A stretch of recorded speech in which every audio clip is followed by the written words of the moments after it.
Buenos días, buenas tardes, buenas noches. Lo empiezo así esta plática porque no sabemos cuándo lo van a ver ustedes, si en la mañana, en la tarde o en la noche. Porque acuérdense que YouTube pues está todo el día, todo el año y cualquier gente puede entrar a esta plática. Hoy voy a empezar por primera vez a platicar de un libro. Realmente a mí me gusta mucho leer, pero desgraciadamente nuestro talón de Aquiles en México y en muchas partes del mundo es que la gente no lee, no les gusta leer. Entonces, hoy va a ser mi primera plática sobre un libro. El libro se llama La palabra de Irving Wallace. ¿Quién era Irving Wallace? Irving Wallace fue un escritor muy prolífero de Estados Unidos. Él se hizo famoso por varios libros. Allá por el año de 1956, 1960, él ya era popular con sus libros, ya tenía varios bestsellers a nivel mundial y fue el primer escritor que se atrevió a escribir un libro que hablaba sobre la posibilidad de que en Estados Unidos hubiera un presidente negro. Fue un escándalo en esa época, un escándalo. Todo el mundo pegó el grito en el cielo, ¿cómo vamos a tener un presidente negro? Estoy hablando de 1962, 63, y lo vaticinó desde esa época y tuvimos un excelente presidente que fue Obama. Obama demostró que no importa el color, lo que importa es la mente. Pero hoy no voy a platicar de ese libro. Hoy voy a platicar de un libro de Irving Wallace que causó mucho furor también en su época. Él escribió el libro La Palabra, y La Palabra no es otra cosa más que un libro que fue generado porque en 1958 se encontraron unos papiros dentro de unos jarrones en el Mar Muerto. Fue un caso real, ¿eh? Entonces Irving Wallace tenía mucha visión de las cosas. Dijo, ahí tengo elementos y material para hacer un libro. Y el libro lo nombró La Palabra. ¿Qué fue lo que pasó en la realidad? La realidad es de que cuando aparecen esos papiros en el Mar Muerto, en el Vaticano siempre están pendientes de que no existan cosas que puedan hacer mover el concepto de la fe. Y en menos de lo que les platico, se aparecieron gente del Vaticano, recogieron esos papiros, recogieron esas ollas donde los encontraron y se los llevaron a las bóvedas del Vaticano. A lo mejor ustedes no saben, pero debajo del Vaticano hay unas bóvedas donde se guarda celosamente todo aquello que pudiera conmocionar los dogmas de fe. Y en este caso, esos papiros en la vida real, pues iban a conmocionar los dogmas de fe del Vaticano y fueron guardados ahí. Entonces Irving Wallace, que era una persona muy lista, se le ocurre hacer una trama con esa historia. La realidad, no sé qué pasó con los papiros, sí sé que se le hicieron las pruebas de carbono para determinar de qué época eran. Se determinó que eran de la época en que vivió Jesús, de acuerdo a las pruebas que se le hicieron a todos los papiros. Parte de los papiros venían en arameo, otros venían en hebreo. Curiosamente no había papiros en griego, que son los tres idiomas que se hablaban en aquella época de la antigüedad. Entonces los papiros en hebreo y en arameo los tradujeron. ¿Qué decían? La verdad no sé, ni nunca lo vamos a saber, porque son los tesoros que guarda el Vaticano para que nadie modifique sus dogmas de fe. Pero en este caso el libro que hizo Irving Wallace a mí me encantó. Me encantó porque la historia empieza con un señor que es un pastor en Estados Unidos.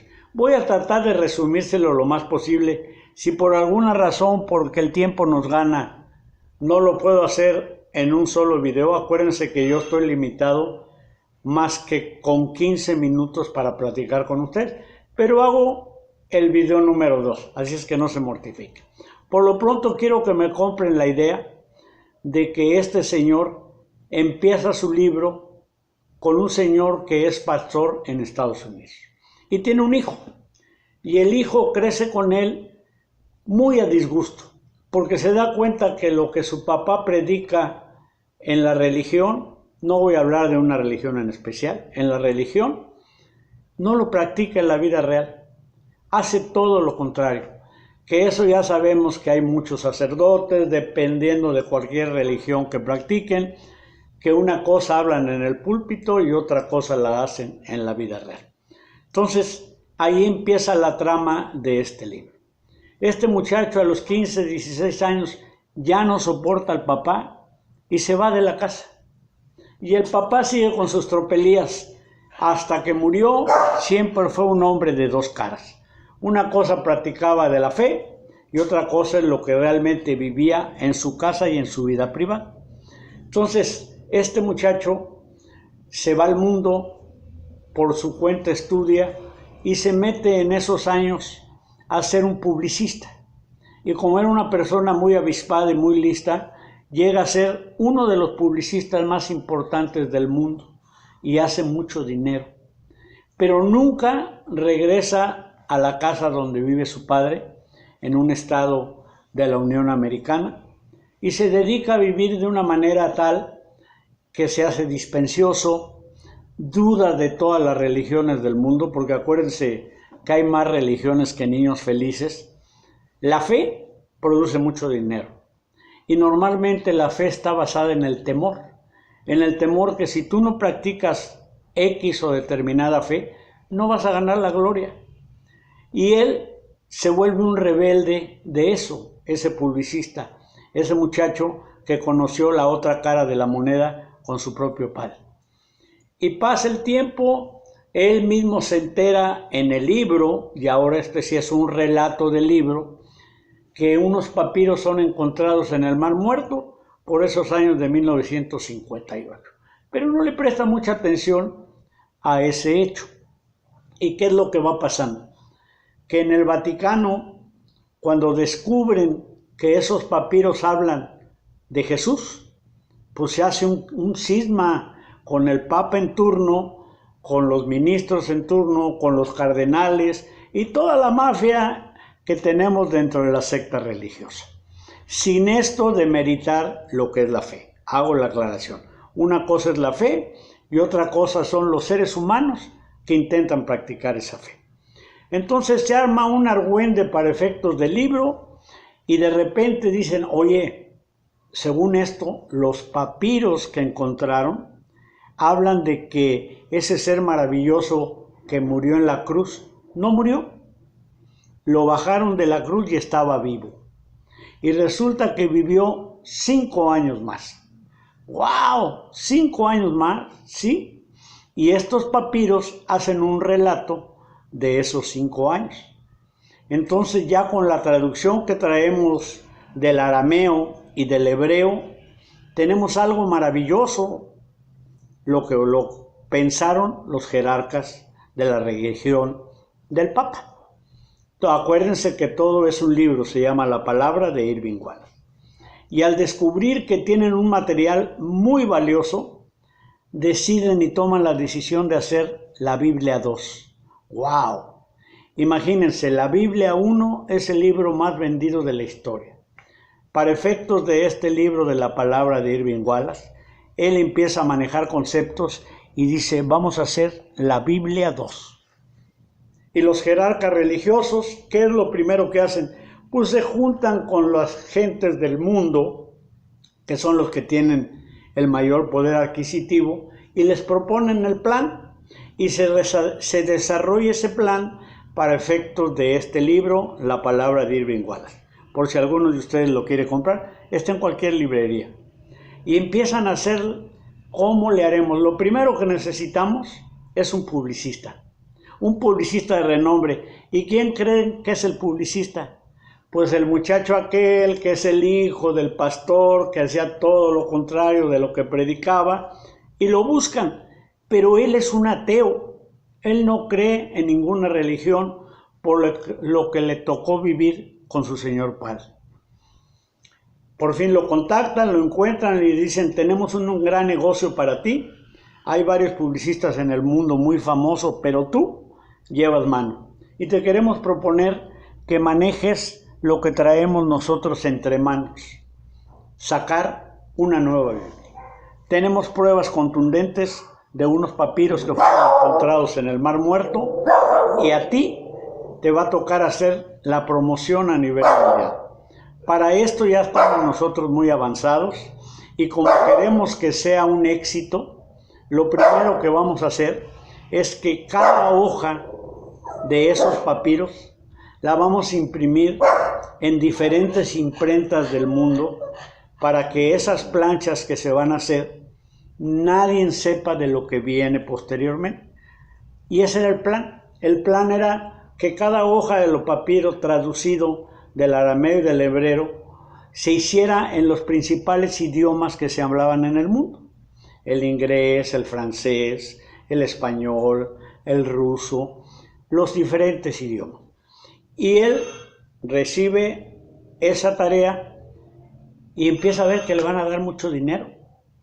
Y lo primero que pide es, señores, yo soy ateo, no creo en nada. Yo le entro al trabajo que me da porque me van a hacer más millonario de lo que yo soy, pero les pido de favor que me dejen entrar a las bóvedas del Vaticano a leer las traducciones que tienen en inglés. Y él se toma un mes sabático y se pone a leer los papiros.